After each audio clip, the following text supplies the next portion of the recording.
Hello' বন্ধুসকল, আহি গ'লোঁ আৰু এটা নতুন ৰেচিপি লৈ মাধৱীজ কিটচেন এণ্ড ব্লগ চেনেলত। আৰু আজি মই দেখাম ভেন্দিৰ চৰচৰি। আৰু আহক মোৰ পাকঘৰলৈ।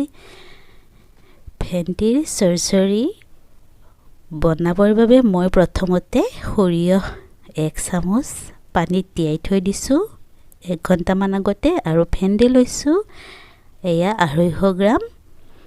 ভেন্দিখিনি ভালদৰে পানীৰে ধুই লৈছোঁ। তাৰ পাছত মাজেদি দুফালকৈ ফালি এনেদৰে কাটি লৈছোঁ। আপোনালোকেও কোমলীয়া ভেন্দি হ'লে এটা গুটি গুটি ল'লে হ'ব। মোৰ ভেন্দিকেইটা অলপ ডাঙৰ কাৰণে মাজেদি এনেদৰে ফালি লৈছোঁ। এতিয়া কেৰাহী এখনত তেল গৰম হ'বলৈ দিছিলোঁ আৰু তাতে কাটি থৈ দিয়া পিঁয়াজ দিছোঁ মই 2টা। পিঁয়াজখিনি অলপমান ৰংচোৱা হোৱাৰ লগে লগে দি দিলোঁ চেনি অকণমান। তাৰ পাছত আকৌ লৰাই দিলোঁ হেতাৰে।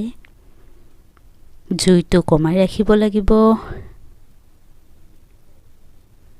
এতিয়া মই ইয়াতে দি দিম কেঁচা জলকীয়া 2টা ফালি দিছোঁ মাজেদি। আদা বটা দিছোঁ সৰু চামুচেৰে 1 চামুচ। তাৰ পাছত গোটেইখিনি আকৌ এবাৰ লৰাই চৰাই ৰংচোৱা হোৱালৈকে ভাজি ল'ম। এতিয়া দি দিম মই কাটি থৈ দিয়া ভেন্দিখিনি।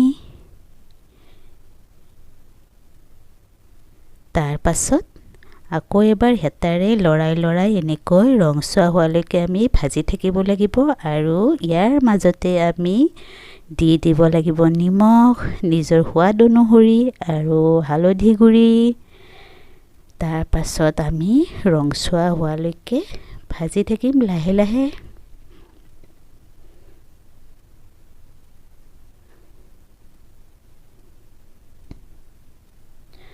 ঢাকনি লগাই নিদিলেও কথা নাই, কিছুমানে লগাই দিয়ে অলপ সময়ৰ কাৰণে। সেয়া চাওক ধুনীয়াকৈ ভজা হৈ গ'ল। 4-5 মিনিটমানৰ ভিতৰতে বঢ়িয়াকৈ ভজা হৈ যায়। এতিয়া মই সৰিয়হখিনি বটি লৈছিলোঁ আৰু তাত অলপমান পানী দি ঘুটি লৈছোঁ। লৈ সৰিয়হ বটাখিনি ভেন্দি ভজাখিনি দি ল'ম। আকৌ এবাৰ হেতাৰে ভালদৰে লৰাই চৰাই 1-2 মিনিট ভাজি ল'ম।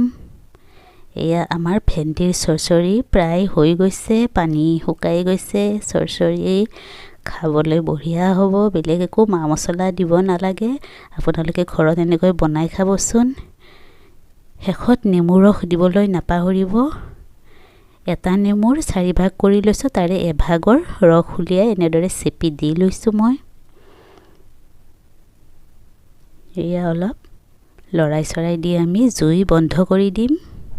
ভেন্দিৰ চৰচৰি হৈ গ'ল। গৰমে গৰমে ভাত বা ৰুটি বা লুচিৰ লগত পৰিৱেশন কৰিব। ভিডিঅ'টো চাই কেনেকুৱা পালে জনাব। ধন্যবাদ।